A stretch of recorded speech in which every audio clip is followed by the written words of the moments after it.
Hi there, my name is Aaron Miller, and today's after school special for February 4th, 2020 is going to look at artificial intelligence combined with Google and having some machine learning fun. Just a reminder that all of our after school specials can be found at our tip site at tips.apsb.ca. Simply click on the resource tab and you'll find all these resources combined with other professional learning opportunities. If you're ever interested in helping us out in doing your own after school special or providing with some ideas on what you'd like to look for, please let us know. So Google search basically is artificial intelligence. We all know how to Google something, but there's more we can do with Google when we use some of the advanced features within it, or we allow Google to take the information and predictive behaviors of what we're doing to make things faster and more efficient for us. Most of the examples we're going to look at today are Google's examples of machine learning, but are evolving towards deep learning. The technique we're using to teach computer language is called machine learning. Google's machine learning glossary defines machine learning as a program or system that builds/trains a predictive model from inputted data. So, long story short, a whole bunch of information is gathered and the computer becomes smarter and more predictive because of those behaviors and that information in it. So we're just going to look at 3 or 4 websites today and see how artificial intelligence and machine learning are working together to make things faster and easy for us to see, but also predictive. The first one is called Art Palette. This is a Google experiment. You can just simply search Art Palette.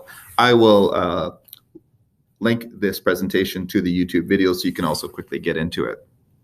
And so what Art Palette's done is it's looked at thousands of pieces of artwork and pulled out the color palette from each one of those paintings. So you can see that it's giving you a bit of a synopsis of it now. And it's calculated their palettes and taken all that information into its database. Okay, you can manipulate and fool around with the different colors. And what Art Palette does is it searches its entire database for all different paintings or colors that have a related color palette. So we see a picture here and another one beside it that have very similar palettes. So up at the top, you can see that these paintings that were presented have these color palettes. You can search from your own images to reference other ones. You can go with a hexadecimal code to change a color, or simply click on this color spectrum to change it. So right now, if we look, all of them have this similar palette. And if you want to learn more about any of the paintings, you can click on the more details section, and it goes to the art and cultural aspect with Google, and you can learn more about the painting, where it's located, and things of that one. Obviously, this is a very familiar painting. So if I go back and show how to change it, let's say I want more blues in this. I click on that blue here, and then it's reactive. I go here and say, you know what, I want some yellows in this one, and off it goes. And if you find one particular painting that you like, you can hover over it and just say search palette, and it will find very, very specific ones that are just like that. You then can compare them, talk about the uses of color throughout history, things of that nature. So that's Art Palette. The next one we're going to look at is called Quick Draw. And basically this one here is looking at, can a neural network learn to recognize people's doodling? So it's asked for millions of people to doodle or draw something. And every time you actually work with this particular website, it looks at what you've done and uses that information to become more and more predictive. So in Quick Draw, what you're asked to do is within 20 seconds, you need to try and draw something that it's asking of you. And based on how you're drawing it, combined with other stuff, this AI experiment is going to predict what you've drawn. So for some of these, I'm going to purposely draw it really well. And for others, I'm going to not do such a good job just to show you what it looks like. So the first one you got to do is, can we draw a snowman in under 20 seconds? Giddy up. Let's go. Got it. So here we go. I see circle. Oh, I know. It's snowman. Pretty good. Megaphone in under 20 seconds. I see blueberry. Oh, I know. It's megaphone. It's insane how quickly it can get it. Paint can. That's what I'm going to purposely try to not draw it so well. Let's see what happens. I see circle. Or blueberry. Or pond. Oh, I know. It's paint can. I didn't even put the handle on. I was trying to think about doing that. One last one. Necklace. I see spoon. Or marker. Or garden hose. Or pear. I see onion. Oh, I know. It's necklace. I was trying not to make that one work. Anyways, have some fun with that one. That could be a great activity to try and go forward with. The next one also deals with drawing, similar type thing, but it's called Auto Draw. And this one here, basically what you're going to do is it's going to predict what you're drawing, and then provide you some supports. So I'm going to delete these two things here. And so what's nice about this one here is that the final product can be brought into a Google slide deck or a Google Doc or even into a notebook presentation or even downloaded. So let's pretend that I'm going to draw a house. So over here, I start to draw a house. And what you can see up here is it's starting to predict what I'm about to draw. So keep your eyes up here and you can see how it's adjusting. Now it's not going to have everything exactly the same, but if I was trying to draw a doghouse, I click on this here and now it gives me a nicely laid out, educated drawing. I can then go into here and manipulate, pull it around and do other things with it. So again, let's try to draw what should we do over here? Let's do a fish. So I'll go like this, I'll go like this, and boom, there's my fish. And then as I mentioned, you can click over here and you can select stuff, you can modify it, change it, flip it around, even fill in the colors and things of that nature. The next one we're going to look at is Mystery Animal. This one here is basically the concept of developing critical thinking skills and answering critical questions. So, you know, like the basic game, like 20 questions to figure out something that you answer with yes or no answers.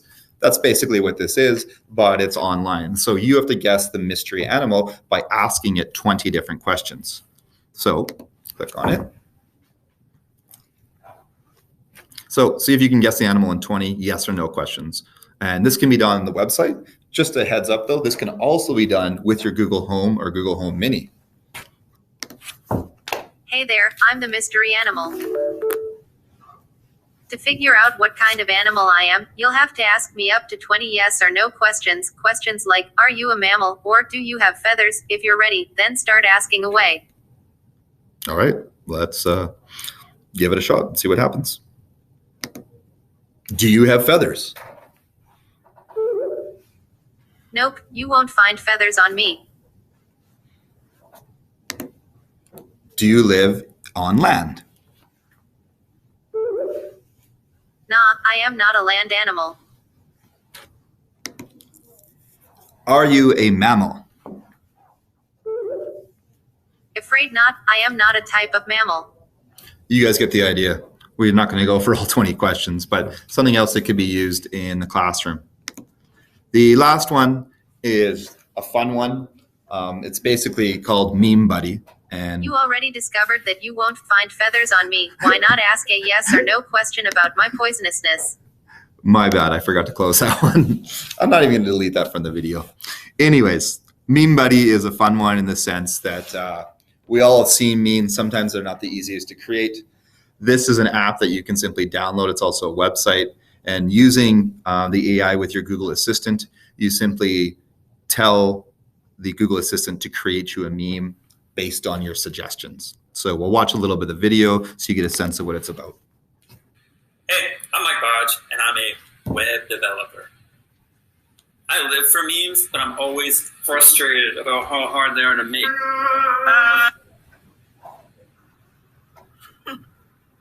When I have an idea for a sick meme, do I need to break out my clunky computer, fumble around in a graphics program, and then upload it somewhere?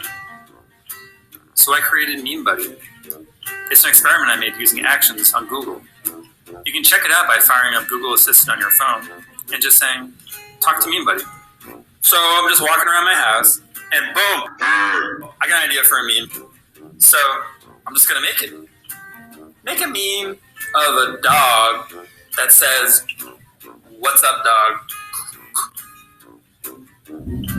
Okay. Change the picture to a dog wearing sunglasses. And I'm going to send this to my friend in Paris. So I'm going to translate it to French. Translate it to French.